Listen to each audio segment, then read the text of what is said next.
Kuvendi hapi sot debatin lidhur me propozim ligjin për shfuqizimin e ligjit për regjistrimin e popullsisë, ekonomive familjare dhe banesave në Maqedoni për vitin 2011 me procedurë të shkurtër.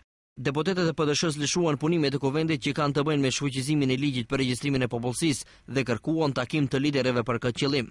Hapja një dialogu të mirëfillt politik për sa i përket procesit të regjistrimit, thirrje takim të liderëve të 4 partive më të mëdha politike në Maqedoni dhe duke parë mos gatishmërinë e shumicës parlamentare, çka vërteton edhe propozim ligji i sotshëm për ndërprerje të regjistrimit, pa konsulta paraprake, pa mos shprehjen e gatishmërisë për dialog, grupi parlamentar i Partisë Demokratike Shqiptare e lëshon punën e kuvendit që ka të bëjë me këtë ligj. Deputeti i RDK-s Izet Zeqiri akuzoi qeverinë se nuk ka kapacitete për të realizuar regjistrimin, ndërsa BDI-n për inferioritet.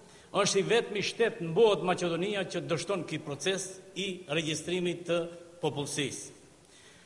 Është i vetmi shtet ku deklaratat e partnerëve të koalicionit qeveritar deklarojnë dhe flasin me premisa të kohës fashiste, sikur në Maqedoni nga Afganistani kanë ardhur 120.000 shqiptar, e jo banor që jetojnë në Maqedoni, dhe deklarata të shumta që një partner i koalicionit akuzon partnerin tjetër të koalicionit, siç është rasti VMRO DPMN që akuzon liderin e BDI-s. Kjo është e papranueshme për ne si Rilindje Demokratike Kombëtare dhe kjo denigron marrëdhëniet ndëretnike në Maqedoni. Deputetët e LSDM-s dhe PSD-s kërkuan që në këto seanca kuvendore të marrë pjesë edhe kryeministri Gruevski si përgjegjës për këtë situatë dhe kërkuan përgjegjësi penale dhe politike.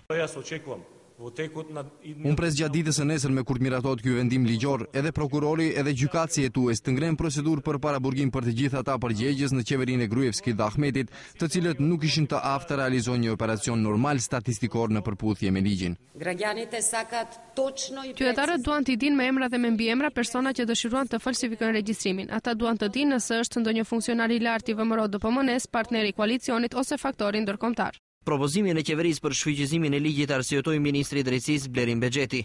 Me përfundimin e vlefshmërisë të këtij ligji, përfundojnë edhe pasojat ligjore nga aktet e nxjerrura dhe aktivitetet e ndërmarrura në pajtim me ligjin për regjistrim të popullatës, anvisrive dhe banesave për vitin 2011. Me ligjin propozuesi, se cilit është qeveria e Republikës së Maqedonisë, propozohet ndërprerje e vlefshmërisë së ligjit për regjistrim, me çka dhe zyrtarisht regjistrimi është ndërprer. Sipas neni 3 nga ligji i propozuar, materiali për regjistrimin e grumbulluar gjatë kohës së zbatimit të regjistrimit, enti shtetëror për statistik do të shkatërrojmë në pajtim me rregullat për informacionet e klasifikuara, ndërsa shpenzimet e bëra në lidhje me zbatimin në fuqi të ligjit për regjistrim do të paguhen nga enti shtetëror për statistik, i cili megjithatë në afat prej 3 muajve nga hyrja në fuqi e këtij ligji duhet të parashtrojë raport deri tek qeveria.